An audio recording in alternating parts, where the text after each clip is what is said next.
والله የመጀመሪያው ረመዳን ገብቶ እስኪያልቅ ድረስ ለራስ ለቤተሰብ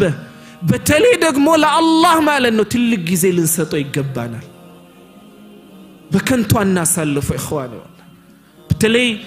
ረመዳን ውስጥ ሶሻል ሚዲያ የሚባለው ነገር እርግፍ አድርገን እንርሳው ኢንስታግራም በሉት ስናፕቻት በሉት ቲክታክ በሉት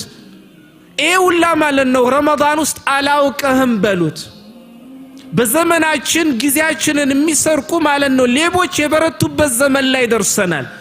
ከነዛ ሌቦች መካከል በጣም ጠንካራና አንተም የሚባለው ሌባ والله ሶሻል ሚዲያ ነው የሰው ልጅ አንዴ ሶሻል ሚዲያ ላይ ገባ እንደውን ሳውቅ ብዙ ሰዓታቱን ያሳልፋል 6 ሰዓት 7 ሰዓት የሚጠቅም ነገር እያየ ቢያሳልፍ እንኳን ምንም አይደለም አብዛኛው ሶሻል ሚዲያ ላይ የሚያልቀው ሰዓት ማለት ነው ነገ አላህ ዘንድ የሚያስጠይቅ ጊዜ ነው ስለዚህ ረመዳን ሲገባ ሁሉ ሶሻል ሚዲያን አላውቀህም በሉት ከረመዳን በኋላ አውቀሃለሁ አትበሉት ያ ማለት አይደለም ግን መጠቀሙ حرام ነው ይያልኩ አይደለም እምንጠቀምበትን መንገድ ግን እንወቀው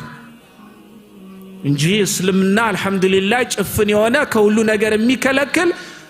እነ ያኒ ማለና አይነህን እንደ ፈረስ ጋሪ አድርገህ ሂድ የሚልህ እምነት አይደለም ለሁሉ ነገር አጠቃቀሙን ማወግን እኛ ሙስሊሞች ግድ ይለናል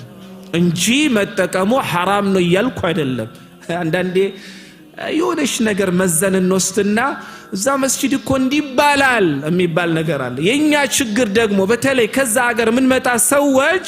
እንዲ እንጂ ያኒ ማለና እንዲ ተባለውን እንዲ ማድረግ እንችልበታለን አላህ ይጠብቀን ስለዚህ የመጀመሪያው ረመዳን ውስጥ መጠቀም ያለብን ነገር ቢኖር ኢኽዋኒ ወቅታችንን እንጠቀም